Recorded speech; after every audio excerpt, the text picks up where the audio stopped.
দাঁতনে cylinder বিস্ফোরণে আহত 2। Cylinder বিস্ফোরণের জেরে অগ্নিকাণ্ড পশ্চিম মেদিনীপুরের দাঁতনের দুর্ঘটনার। আমাদের সঙ্গে রয়েছেন আমাদের প্রতিনিধি শঙ্কর। শঙ্করের থেকে আরো বিস্তারিত জানতে চাইবো।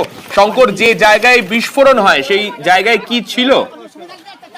দেখো সামনে জানা যাচ্ছে যে পশ্চিম মেদিনীপুর দাঁতনের পালসানপুর এলাকায় দুপুরবেলা রান্না গ্যাসের সিলিন্ডারের যখন দাঁড়িয়েছে তখনই বিস্ফোরণ হয়।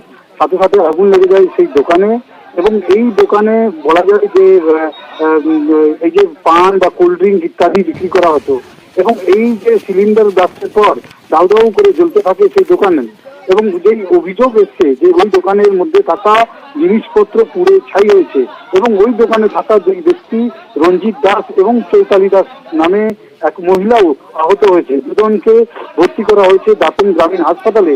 জানা গেছে যে ওই যে দোকান, সেই দোকানের মধ্যে রয়েছিল ক্যাশ বক্সে প্রায় 1 লক্ষ টাকা, সেই টাকাও পুড়ে ছাই হয়েছে। ইতিমধ্যেই দমকলের ইঞ্জিন এবং স্থানীয়দের তৎপরতায় আগুন নিয়ন্ত্রণ করা গেছে। তবে এই সিলিন্ডার বিস্ফোরণের ঘটনায় বলা যায় যে গোটা এলাকা জুড়ে একটা আতঙ্ক ছড়িয়েছে। বেশ,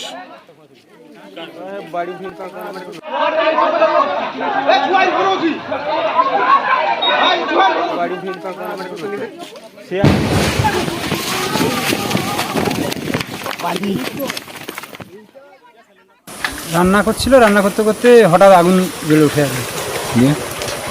যে গ্যাস সিলিন্ডারে বাস্ট হওয়ার পর পুরো ঘর আগুনে জ্বলে যায়। কটা গ্যাস সিলিন্ডার বাস্ট করেছে? দুটো, একটা চায়ের জন্য ছিল একটা সিলিন্ডার, আর একটা রান্নার জন্য। ক্ষয়ক্ষতি কত পরিমাণ হয়েছে?